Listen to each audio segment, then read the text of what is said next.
This is the Volvo VED 12D motor.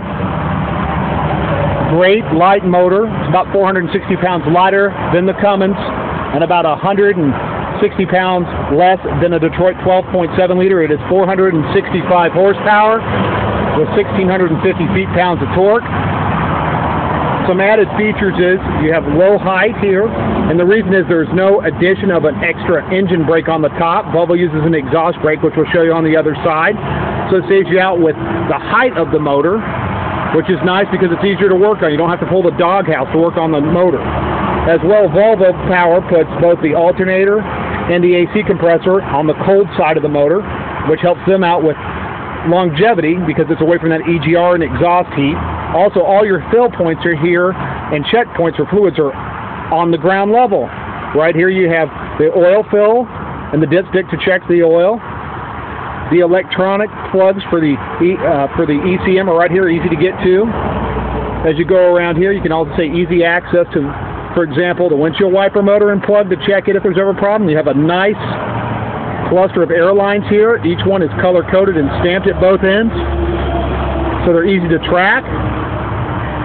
You have your clutch fill right here, your fluid, because Volvo uses a hydraulic clutch, so they're easy to shift and don't need to be adjusted. And your fluid fill right here for the windshield wipers. And then as you make your way over here, here's your power steering fluid. It's all done from this side.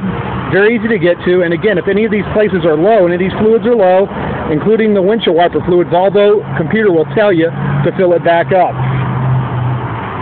You have an extra lip on the cowl induction here around the fan. It actually will channel the air across the motor and down across the transmission for cooling. The steering box is reversed gears, and the pitman arm is turned backwards compared to a lot of pieces of equipment. And what this does is it gives you actually over 50 degrees both sides of turning. So you have the sharpest turning truck available in the industry. And right here, these have Hendrickson Air Ride front suspension, a very proven suspension. Helps out there with ride. And if you look at here, Volvo uses a plastic on plastic with a rubber gasket for both the low beam and the high beam headlights. So the headlights are very easy to change. All you need to do is take off that piece of plastic, turn the bulb, and that bulb will pop right out. Very easy to do. Automotive style bulb. You can pick it up at even probably Walmart, so you don't have to go to a truck stop to get that.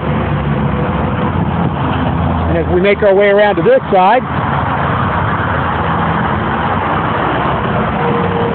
you'll see another neat feature of the Volvo right here. This is where the hood mounts. This bracket goes all the way down to the frame. So all the road vibration noise goes down to the frame. Over here you have easy access through some torque screws to get to the air cleaner. And you got an air cleaner meter here for flow. Easy to check. And up here on the top, this is where you change your interior air filter. One of the two. There's one underneath the bunk as well, but this is the one for the HVAC system here. You see there, that's the Volvo Turbo. It's not, they don't use a geometry style, multiple geometry style turbo, so it's a less expensive turbo to replace if it does go out.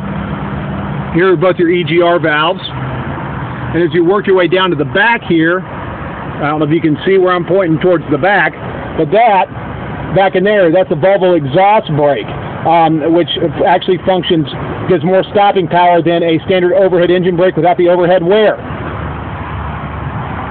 As you can see too, easy to get to the cooling. And a lot of these too have this neat feature here. This fleet uses an external visible fuel filter, so you can always just do your walk around and check and see how the fuel filter's doing.